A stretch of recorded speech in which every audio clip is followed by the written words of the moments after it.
कहता है कि आपको पता है कई लोग क्या करते हैं, प्रभु ने आशीष दे, उनके घर में कुछ भी होगा ना, पहली पहली चीज वो याद करेंगे मैंने क्या क्या पाप किए थे, कुछ तो गलत किया है मैंने, इसलिए मेरे साथ ऐसा हुआ है। मतलब तुम्हारा परमेश्वर ऐसा है, तुम्हारे बिहेवियर को देख के तुम्हें ब्लेस करता है।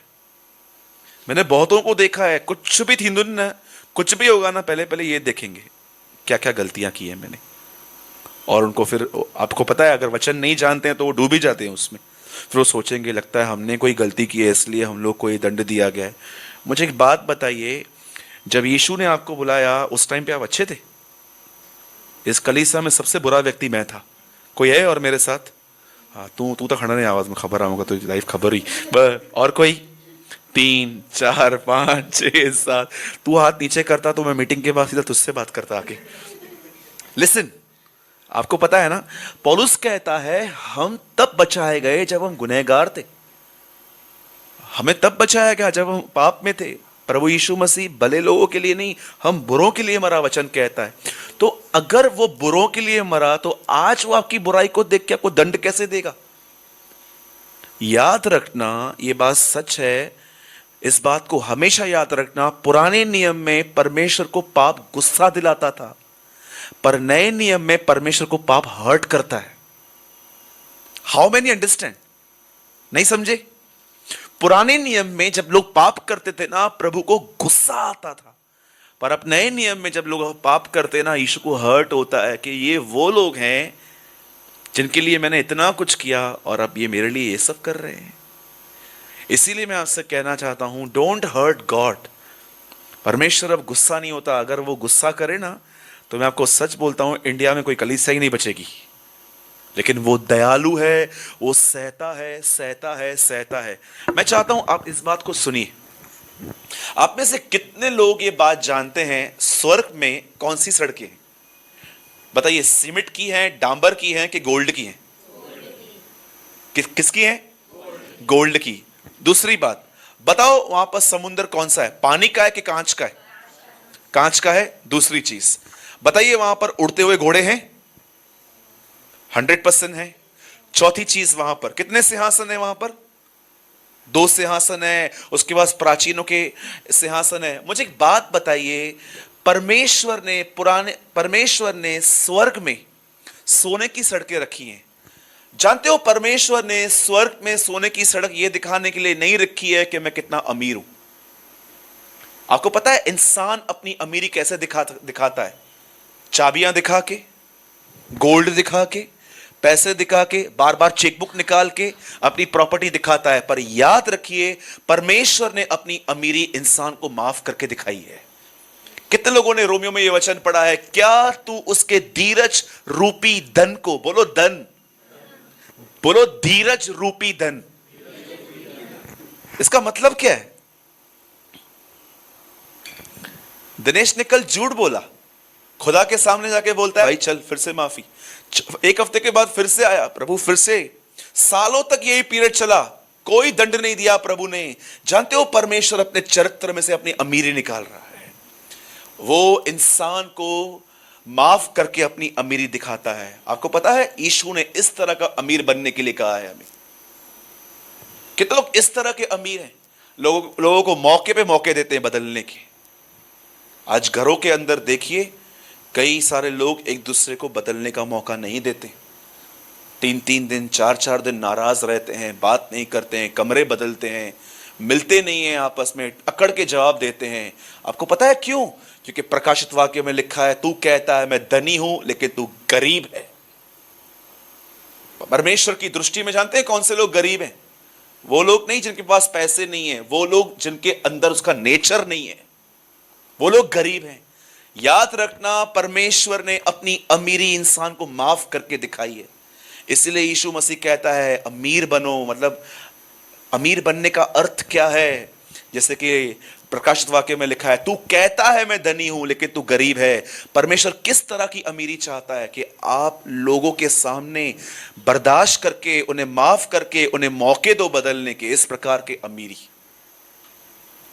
राइट? तो आज थोड़ा मैं आपके सामने प्रभु का स्वभाव खोलने वाला हूं, और मैं ये विश्वास करता हूं आज आप कुछ ऐसे लेसन सीखोगे जो आपकी लाइफ को एक न्यू डायरेक्शन दे सकते हैं। क्या आप ये बिलीव कर सकते हो? जिस परमेश्वर के लिए पुराने नियम में लिखा गया है, जिसने आकान को पथराव करके मरवाया, जिसने सदोम और अमोरा को नाश करवाया, जिसने नीनवे को खत्म कर दिया, क्या आप ये बिलीव करते हो उसी परमेश्वर ने तुम्हारे लिए अपना बेटा यीशु मसीह भेजा? सिर्फ एक चीज के लिए कि वो चित्र जो तुम्हारे अंदर है परमेश्वर का, उसे चेंज करने के लिए कि जैसा तुम सोचते हो मैं वैसा नहीं हूं। यीशु कहता है जिसने मुझे देखा, और मुझे बताइए 11 लोग उसके मरने से एक रात पहले 12 लोग बैठे हुए थे, और वो एक एक के पैर धो रहा था। क्या आप ये बिलीव करते हैं? वही परमेश्वर जो पुराने नियम का था, वो एक्चुअली वो पैर धो रहा था। वो अपने आप को दिखा रहा था कि मैं कौन हूं तुम्हारे बीच में। आज मेरी ये प्रार्थना है, मैं आपको सच कहता हूं, मैंने मीटिंग को स्टार्ट करने से पहले दुआएं की हैं खुदा के सामने कि आज प्रभु लोग तेरे सच्चे चरित्र को जाने कि तू कौन है, और यहां से सिक्योर होके जाएं। मैं अब स्टार्ट कर रहा हूं। मैं चाहता हूं आप सब इन बातों को थोड़ा ध्यान से सुनिए। सब यहां देखिए। बाइबल ऐसा बताती है, पुराने नियम में एक सिटी थी, उस सिटी का नाम था नीनवे। बोलिए नीनवे। आप जानते हो नीनवे किसकी राजधानी है? अशूर नामक एक बहुत बड़ा देश था उन दिनों में। बहुत गंदे काम होते थे वहां पर, इतने बुरे काम होते थे कि परमेश्वर ने ठान लिया था कि वो इस सिटी को खत्म कर देगा। अब सुनिए मेरी बात को। जब परमेश्वर स्वर्ग से देख रहा था कि अशूर की राजधानी नीनवे में बहुत घटिया घटिया पाप होते हैं, पुरुष पुरुषों से पाप कर रहे हैं, स्त्रियां स्त्रियों से पाप कर रही हैं, अनलॉफुल सेक्स हो रहा है, बहुत सारी ऐसी चीजें कि इंसान की आंखें चढ़ गई हैं, घमंड ये वो। जब परमेश्वर ये सब देख रहा था, तब जानते हैं परमेश्वर ने क्या किया? तब बाइबल से परमेश्वर ने अपने एक नबी को कहा कि तू वहां पर जा और उनको चेतावनी दे कि अगर वो ये काम नहीं बंद करेंगे तो मैं वहां पर एक भूकंप लेकर आऊंगा। आज अगर आप में से बहुत सारे लोगों से ये पूछा जाएगा कि खुदा का प्यार आपके लिए क्या है, तो मैं आपको बताना चाहता हूं 90% लोगों को एक ही बात पता है जो संडे स्कूल के बच्चों को भी मालूम रहती है। आप में से बहुतों से जब पूछा जाएगा ना कि परमेश्वर का प्रेम क्या है, आप एक ही बात बताओगे, यीशु मेरे लिए मारा गया, गाड़ा गया, जी उठा। और उसके बाद जानते हो थोड़ा और लोगों को पता रहेगा ना, अपनी गवाहियां बताएंगे। मैं आज से 12 साल पहले यीशु में आया, पेट में दर्द था, सर में दर्द था, घर में खाने के लिए नहीं था। लोग परमेश्वर के प्रेम को सिर्फ 2 ही चीजों में जानते हैं, एक वो मेरे लिए मरा और दूसरा मेरी गवाहियां। पर कितने लोग ये बात जानते हैं? इब्रानियों की पत्री में लिखा गया है, मैं जिनसे प्रेम करता हूं मैंने डांटता भी हूं। कितने लोगों ने डांट में खुदा का प्यार देखा है?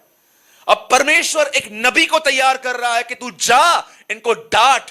पीछे मकसद क्या है डांटने का? अरे वो मेरे लोग हैं, मैं उनको नाश होते हुए नहीं देख सकता, इसलिए जा डांट, शायद ये मेरे इस लव को एक्सेप्ट करें। कितने लोग हैं यहां पर जो डांट से प्रेम करते हैं? मैंने 9 साल नौकरी की थी। 9 साल में कोई भी मुझे ऐसा बॉस नहीं मिला जिसने मेरे सर पे हाथ फैलाया, जिसने कभी मुझे सैलरी टाइम पे दी। सब एक से एक मिले थे, गाली देने के सिवा कुछ बात नहीं करते थे। पर आपको पता है, आज उनकी डांट की वजह से मैंने बिजनेस करना सीखा। मैंने जाना कि लोगों से कैसा व्यवहार करना है, पैसे कैसे लेने हैं, किसको चीज देनी है, किसको नहीं देनी है। एक्चुअली उन्होंने मुझे डांटा नहीं, उन्होंने मुझे बुद्धि दी। कई बार आपको लगता है कोई आपको डांट रहा है, लेकिन आपको नहीं पता है जब आप डांट खाते हो ना, आप प्लस में आते हो। अब देखो, परमेश्वर एक व्यक्ति को तैयार कर रहा है कि तू जा और वहां पर जाके उनसे बात कर और उनको बोल अपने पापों से पश्चाताप करें, नहीं तो 40 दिनों के बाद यहीं पर मैं एक भूकंप लेकर आऊंगा, कोई नहीं बचेगा। लेकिन अब ये आदमी थोड़ा डिफरेंट है, ये बिल्कुल हमारी तरह है। जब परमेश्वर कुछ काम करने के लिए कहता है तो बिल्कुल अपोजिट डायरेक्शन में भागता है ये। आप जानते हो यहां पर क्या हुआ? जब परमेश्वर इसे कहता है कि तू वहां पर जा, इसको जाना था नीनवे, लेकिन आपको पता है इसको प्रॉब्लम क्या है? इसका पॉकेट पैसों से भरा हुआ है और इसने सोचा मैं वहां नहीं जाऊंगा, मैं वहां जाऊंगा तिर्तीश। परमेश्वर कहता है जा यहां पर प्रार्थना करने के लिए, यह बोलता है नहीं मैं गोवा जाऊंगा। Praise the Lord. मैं आपको सच कहता हूं, अगर पैसे एक आदमी को खुदा की इच्छा पूरी करने से रोक रहे हैं ना, अच्छा है प्रभु से पैसे ही ले ले। सच कहता हूं। अब इस आदमी के पॉकेट में पैसे हैं, अब ये आदमी एक जहाज पे जाता है और वहां पर बाड़ा देके वहां पर वचन कहता है कि वो एकदम जहाज के किसी कोने में जाके सो गया। और जानते हैं वहां पर क्या हुआ? बाइबल ऐसा कहती है जब वो वहां पर सो गया तो बोलो वहां पर तूफान आया। बोलो मेरे पीछे, बोलो पुराने नियम में, सब नहीं बोल रहे हैं। बोलो पुराने नियम में तूफान उन पर है जो प्रभु की इच्छा के बाहर हैं। बोलिए एक बार। एक व्यक्ति को प्रभु ने कहा वहां जा, ये नहीं जा रहा है, कहीं और जा रहा है, वहां तूफान आया। अब कितने लोगों ने नए नियम में यह पढ़ा है कि यीशु ने चेलों को कहा बोट में चढ़ो, वहां तूफान आ गया। बोलो नए नियम में तूफान उन पर है जो प्रभु की इच्छा के अंदर है। ब्रदर ऐसी ही बातें मत बताओ। बताओ काम कैसे होंगे, फोन नया कैसे मिलेगा, 3 BHK कैसा मिलेगा। ब्रदर बताओ, ब्रदर लोन पास होगा कि नहीं होगा। किसी और से जाके पूछो, मैं नहीं बताऊंगा। मैं ये बताऊंगा कि परमेश्वर कौन है।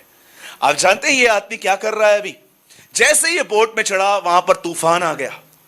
आप जानते हो पुराने नियम के अंदर तूफान उन लोगों पे आया, तकलीफें उन लोगों पर आई जो परमेश्वर की इच्छा के बाहर थे। लेकिन नए नियम के अंदर तूफान उनकी जिंदगियों में है जो उसके साथ चलते हैं। मुझे बताइए, यीशु बोट में था, तूफान नहीं आया? हां? एक परमेश्वर के दास ने कहा, कितने लोगों के पास ऐसी बाइबल है? यीशु एक शादी में गया, मस्त वहां पर वाइन पी, उसने दाखरस पी, उससे थोड़ा आगे बढ़ा, उसके बाद उसने एक बोट पे चढ़ा, आराम से यात्रा की, सो के उस पार गया। और वहां पर जैसे गया 5000 लोग तैयार थे वचन को सुनने के लिए। वचन को सुनने के बाद उन्होंने अपने टिफिन बॉक्स खोले, खाना खाया और आगे बढ़ गए। क्या बाइबल ऐसी है? जानते हो बाइबल क्या बताती है? दाखरस खत्म हो गया, तूफान आया, वहां पर खाना नहीं था। परमेश्वर ने अपनी किताब के अंदर वो बातें लिखी हैं दिखाने के लिए कि देखो हर जगह प्रॉब्लम थी लेकिन यीशु ने हर प्रॉब्लम सॉल्व की। आप जानते हो वहां पर क्या हुआ? सुनिए सुनिए, बहुत अब मजा आएगा आपको। अब जब ये आदमी अंदर सोया हुआ था, वहां पर तूफान आया और वहां पर अलग अलग भगवानों को, देवताओं को मानने वाले लोग थे। और वो लोग सब लोग अपने अपने देवता से प्रार्थना कर रहे थे और वो पूछ रहे थे, अब देखो जो सच्चे खुदा को जानता है वो सोया हुआ है। कितने लोग ऐसे हैं? जो सच्चे परमेश्वर को जानता है वो सोया हुआ है, अंदर लेटा हुआ है। वो अंदर वो सोया हुआ था, उसको भी जगाते, उठ तू भी प्रार्थना कर, शायद दुहाई दे, शायद कुछ हो। और जैसे वो ऊपर जाता है वहां पर लोग चिट्ठियां डालते हैं देखने के लिए कि आखिर किसके ऊपर आई है। और आपको पता है इस रहस्य को आज जान लो, शायद आप में से बहुतों को यह हजम नहीं होगा। सुनिए, जब उन्होंने चिट्ठियां डाली, चिट्ठी किसके नाम पे निकली? हाँ जी, चिट्ठी योना के नाम निकली। मैं आपसे पूछना चाहता हूं, सच बताओ, योना अधिक पापी था कि वो लोग अधिक पापी थे जो परमेश्वर को नहीं जानते थे? आप भी ये बात जानते हो, जब हम प्रभु को नहीं जानते थे हम गुनाह में थे, प्रभु को जानने के बाद हम आजाद हुए। उन दिनों में उस यात्रा के अंदर योना से अधिक गुनहगार लोग बैठे थे। तो चिट्ठी योना के नाम क्यों निकली? आपको पता है प्रभु की दृष्टि में योना सबसे बड़ा पापी था। याद रखना, सच्चाई पहचान प्राप्त करने के बाद आपका गुनाह अविश्वासियों के गुनाह से 10 गुना बढ़कर रहेगा। Always remember this thing. सच्चाई जानने के बाद अगर आप गुनाह करते हो ना, तो यह गुनाह 10 अविश्वासियों से बढ़कर आपके लिए गिना जाएगा। इसलिए बाइबल कहती है सच्चाई पहचान प्राप्त करने के बाद भी यदि हम पाप करें तो फिर और कोई बलिदान बाकी न रहा।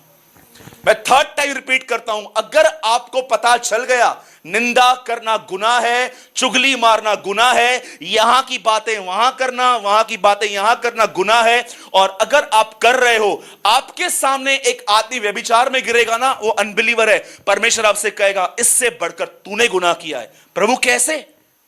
अरे उसे पता नहीं है, तुझे पता है सब कुछ। मैं सोच रहा था प्रभु आपने चिट्ठी, अरे तेरे को पता है जब उन्होंने चिट्ठियां डाली, वो चिट्ठियां सब मैंने अपने हाथ में ले ली थी और मैंने उनको बोला ये लो योना का चिट्ठी।